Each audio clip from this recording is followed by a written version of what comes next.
when Andrew Berry signed Deshaun Watson to a fully guaranteed contract, he was making a couple of gambles.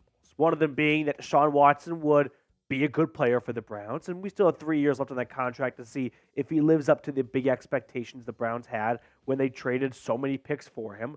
But another big and equally important gamble that Andrew Berry made was that the NFL salary cap would always go up, and it would go up maybe even exponentially more than it had previously, so that big cap hit, it would never really be stuck with the Browns. And that gamble paid off.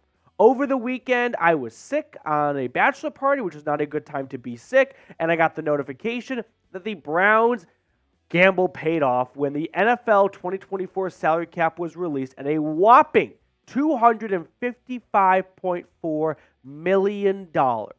That is a 13.6% increase from what it was the year before. And you can see that the previous years, like COVID kind of threw things for a loop, and that's partially why there was a huge jump this year to make up for the decrease in 2021. But all of a sudden, the Browns aren't the team that people are quickly replying in Twitter mentions as for being insane for giving Deshaun Watson that huge contract.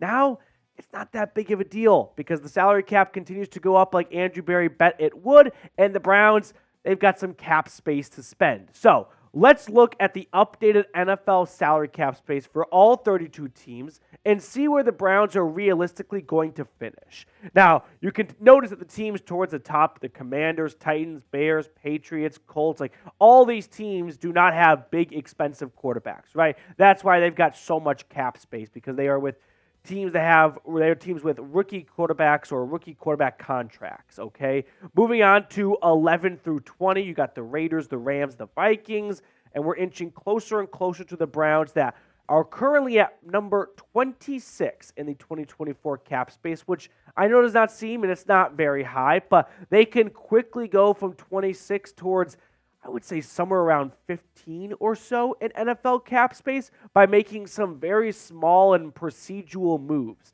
To wrap up the cap space, you can see the Saints and the Bills are at the bottom. And all this information, by the way, comes from Over the Cap, which I think is the best spot and the most reliable spot to get cap space accurate projections. Now, we went through some cap-saving moves the Browns could make a few weeks ago here on the channel. We won't dive into that again, but if they move on from Akins, Hudson, and Fields and then restructure some contracts, extend some guys, give Nick Chubb a new contract, they can get upwards of $60 million in cap space. Now, they're not going to feel the need to get $60 million in cap space, but it is there for the taking if they want to be big spenders in free agency this year. Now, having said all that, I personally don't think the Browns are going to be big spenders in free agency. They spent a lot in free agency last year. I don't know if we're going to see the same level of spending in back-to-back off seasons because I don't think the Browns feel the need to be big spenders in free agency, right? A couple of their draft picks from the last few years are really starting to pan out, right? They've got Grant Delpit, so they don't need to go out and get another Juan Thornhill caliber signing safety. They love JOK at linebacker, so I don't think they are going to feel the need to spend big at linebacker. They like what they have growing in Siaka Ika and some other young guys like DeJuan Jones and, of course, Martin Emerson in the secondary. So some of these draft picks are really starting to come to fruition where the Browns don't feel the need to go out in free agency and spend top dollar for positions that they don't have a huge dire need at because they've got some good plate pieces in their farm system. But having said that, they could still, look to upgrade at some spots because the AFC is an absolute nuclear arms race. So why not look to upgrade if you can? So with that all being said, now let's look at some free agent targets for the Browns if they want to spend big since they've got some extra money coming their way. It's like a surplus with Michael Scott in the office. Didn't know how that worked, but Oscar explained it, and now the Browns have $13 extra-ish million to spend, and maybe that goes to a guy like Mike Evans.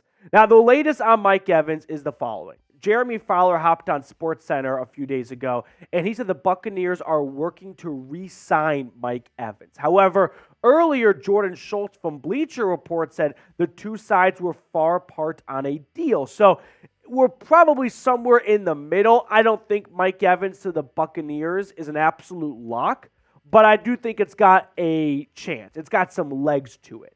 Now, I personally am going to project that Mike Evans gets a 3-year, $80 million contract. So that's a good ballpark range of what you could expect Mike Evans to get on the open market. Now, as for whether or not the Browns could wedge themselves into the Mike Evans conversation, I got 2 words for you. Money talks.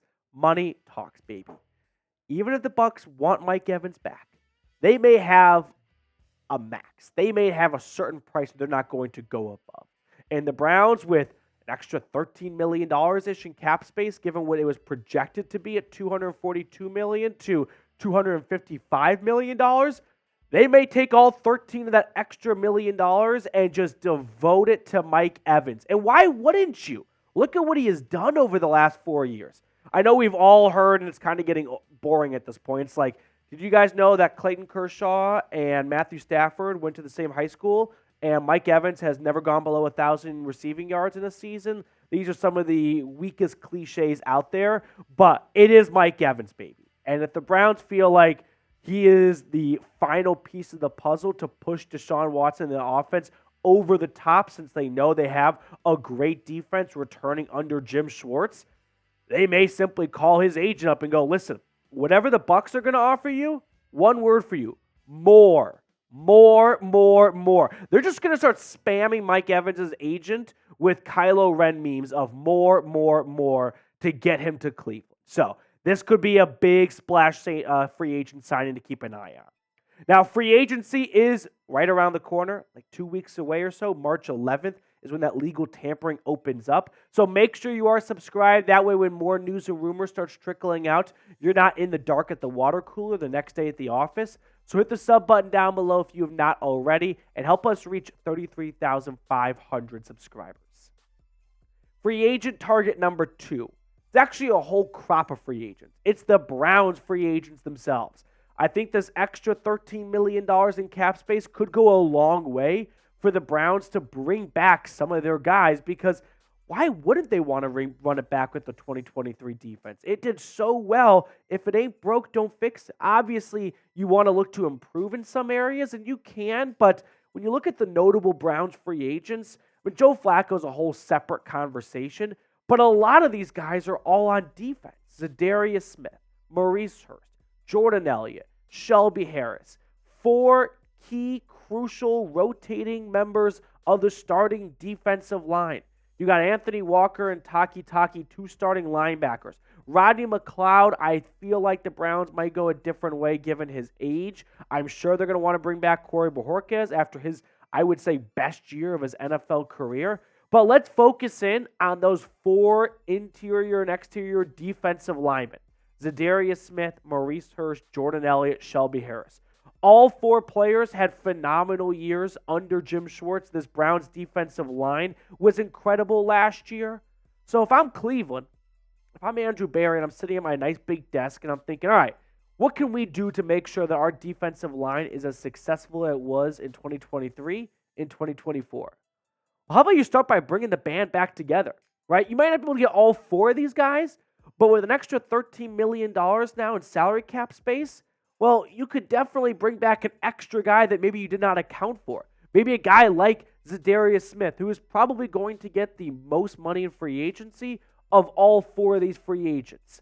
So if he wasn't in your budget before, $13 million, if for whatever reason Mike Evans does not happen, doesn't fall through, another team outbids the Browns, whatever it may be, maybe Evans is just determined to take less money so he can retire as a Buccaneer, all of a sudden you turn to Za'Darius and you go, listen, we know that maybe the sacks weren't there last year, but I go back to what Andrew Berry said at the end of the year of his press conference, which was they are looking for pressures, right? That is the metric they are looking at to evaluate their edge rushers.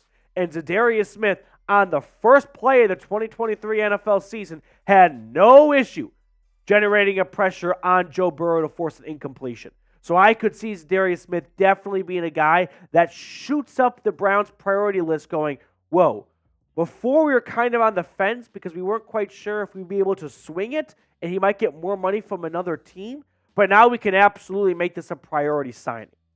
Some other free agents, though, on that list, Anthony Walker and Takitaki. Now, these two guys I don't think are going to have the needle moved all that much by the extra cap space because they signed cheap 1 year, like $2-3-ish million contracts a season ago. But maybe the Browns feel like, all right, we can afford to maybe have them on our C list of priority signings. And if that's the case and we have an extra few $1 million to spare, we can bring him back. I mean, every single dollar counts for a guy like Andrew Berry who is trying to maximize his spending abilities this upcoming offseason. Now, speaking of AWalk, I go back and forth on him, and we've talked about Walker on the channel before. I think he is so important to this Browns defense. They are clearly better with him than without him. But at the same time, are you going to learn your lesson? Like, can you trust him to play a full season? If you're willing to make that bet, I'm on board because I love how the Browns defense plays with Walker on the field. But at the same time, I don't think I'm willing to make that bet that he can play a full season. So it might be time to go a different direction for middle linebacker. But let me know what your thoughts are down below in the comment section. Let's move on to the other free agents on that list, which was the safety Rodney McLeod. A very nice Jim Schwartz signing since he played so well under him in Philadelphia half a decade ago. But I feel that the Browns love what they have in DeAnthony Bell and Ronnie Hickman. And why wouldn't they? I mean, those two guys filled in more than just serviceably when Juan Thornhill and Grant Delpit dealt with injuries down the stretch. So my suspicion is the Browns are content with rolling with Thornhill, Delpit, Bell, and Hickman as their four safeties for 2024, and they won't feel the need to make any additions from those four guys. I'll also add this. If there was even a little bit of a chance that the Browns moved down from Nick Chubb because of salary cap reasons, 0% chance now. Like, that extra $13 million, it's probably not all going to go to just one player like Mike Evans, but it will definitely help with, even if Nick Chubb is maybe a little bit overpaid and the cap hit's a little bit too big for what his production is looking like for 2024, that extra $13 million in my eyes definitely made it impossible the Browns move on from 24. So I can say with 100% certainty now that the Browns are absolutely going to hold on to Nick Chubb. There will probably be some sort of restructure in his contract. Could be a pay decrease. Could be a shifting of money, guaranteeing some of it, putting extra money in incentives, whatever it may be. But with an extra $13 million in salary cap space, the Browns are absolutely going to make it work with Nick Chubb to bring him back in 2024. Now, we have more free agents to look at in just a moment, but first, let me tell you all about our sponsor today, which is PrizePicks. Now, I've talked about PrizePicks before on the channel, but I've got some new information for the Dog Pound. Football season's over, but the action on the floor is heating up. Whether it's tournament season or the fight for the playoff home court, there's no shortage of high-stakes basketball moments this time of the year. Get in on the excitement with PrizePicks, America's #1 fantasy sports app where you can turn your hoops knowledge into serious cash. PrizePicks even offers injury insurance so that your entries stay in play even if one of your players gets injured. For basketball games, if you have a player who exits the game in the first half and does not return in the second, that player projection won't count against you and the rest of your entry stays alive. Personally, I'm a big seam head. I love baseball. So if you are looking to make some season-long baseball stat projections, I'm going with the more on Mookie Betts, and I also like the less on Manny Machado. I kind of feel like a letdown season is happening yet again in San Diego. So if you like my selections for the MLB, or if you want to make your own basketball, hockey, whatever you want, player stat projections, make sure you do it at PrizePicks. Download the app today and use code CLNS for a first deposit match up to $100. Once again, that's prizepicks.com/CLNS and use code CLNS for a first deposit match up to $100. PrizePicks. Pick more, pick less. It's that easy. Let's lump our next two free agent targets together because they're both wide receivers, Gabe Davis and Calvin Ridley. Now, these are two players that have been somewhat rumored to the Browns. I think it's like above one or two. It's probably 2.5 Bernie heads is where I'm getting at here. So Gabe Davis and Calvin Ridley come off good seasons. I don't think either guy heads into free agency with a ginormous market, especially when you take into account how loaded the wide receiver draft class is this year.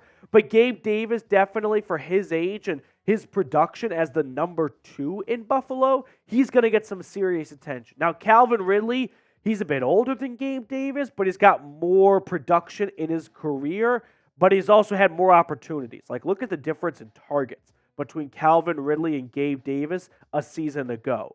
Now, Spotrac comes out with contract projections for all the marquee free agents, and here's what they are projecting for Davis and Ridley. Calvin Ridley, they project a 4-year, $68 million contract. That's an average of $17 million a season. Keep in mind that he's actually a bit older. Despite coming out of the draft or coming out of Alabama not too long ago, he was extremely old as a freshman at Alabama, so he's actually 29.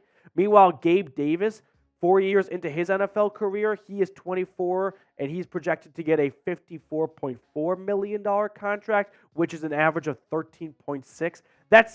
Both these numbers honestly sound a bit on the higher end in my eyes. Now, Calvin Ridley, if we can touch on him for a second here, the Browns were rumored, if you remember, the last few off seasons to have interest in Calvin Ridley, going back to when he was available for a trade at the end of his time in Atlanta and even before that. So don't be surprised if the Browns reignite some interest, but just because they were interested in the guy a few years ago doesn't mean that interest is still there. Like, how many of you were interested in a girl in high school and then you saw her at the reunion, you're like, woof.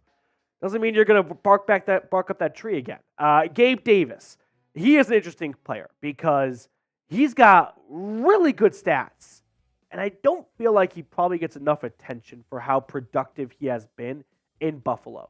I mean, he is tied with Amari Cooper at 13th in total touchdowns as a wide receiver since 2020. Like, Amari Cooper is one of the best in the league, and Gabe Davis has the same amount of touchdowns as him since he entered the league in 2020. Another very interesting Gabe Davis fact, since he came into the league in 2020, he is the only wide receiver with 20-plus touchdowns. He's at 27, but less than 300 targets and 200 receptions. I mean, his touchdown percentage, just more often than not, when you look at him, he's going to score a touchdown. So he has been a lot of things in the NFL. He's been a very electric player. He's been a very emotional player. He had an interesting goodbye to Bills fans following their playoff loss to to Kansas City, and it looked like he gave a farewell tribute on social media to Bills Mafia. But if you want to say one thing about Gabe Davis, it's this: the guy scores touchdowns, and the Browns are looking for that out of a wide receiver in free agency or the draft or somewhere this offseason. So pick a wide receiver from me. Gabe Davis or Calvin Ridley? Which one would you rather have? Let me know down below in the comments section. For me, I'll roll with Gabe Davis. He's 5 years younger than Calvin Ridley. He's likely going to be a lot cheaper than Calvin Ridley. And you could almost make the argument that he may be better than Calvin Ridley in a year or two. So I'll go with Gabe Davis. I'll also toss in, he's got the Ken Dorsey influence, right? He's got the Ken Dorsey experience, so he wouldn't be learning a whole new offense. He kind of pick up a little bit where he left off, so it would be a much smoother transition, and the Browns are looking for an impact receiver in 2024. Not a guy who might develop into something nice in 2 years or something. They need help at wide receiver now. I think Gabe Davis could have a much quicker impact on the Browns than maybe Calvin Ridley could.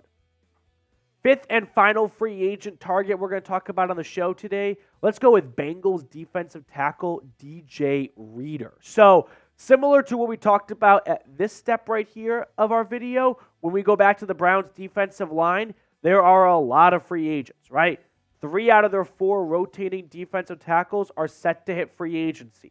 So let's say that Jordan Elliott gets an offer from another team the Browns think is just probably a little bit too rich for what they think Elliott is worth. And they're not going to overpay Jordan Elliott.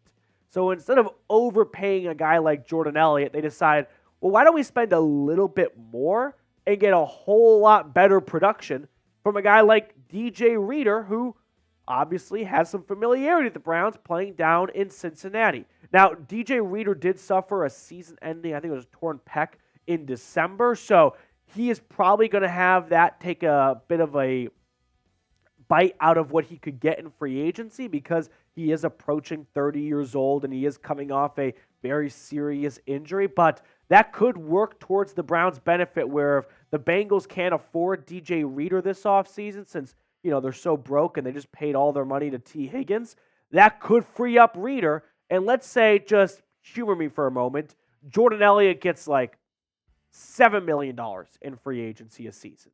And DJ Reader's going for $10 million. And the Browns feel that Jordan Elliott's worth $5 million. So instead of overpaying $2 extra million for Elliott, they could pay just an extra $3 million. Sure, it's a little bit more money, but you're getting way more bang for your buck because you think DJ Reader is 3 times better than Jordan Elliott. I mean, again, those are just like, made-up numbers that are coming up here, but you get the point of what I'm trying to say. So to me, this would be like a surplus signing, where if the Browns go, all right, we've made a bunch of the big moves we wanted to make, we still have some money left over, and we're a little surprised that no one has signed DJ Reader yet.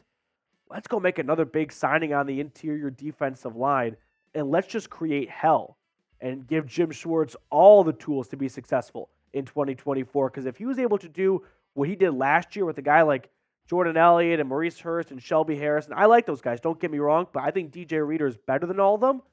Imagine what Reader, Dalvin Tomlinson, Myles Garrett, and Za'Darius Smith could do.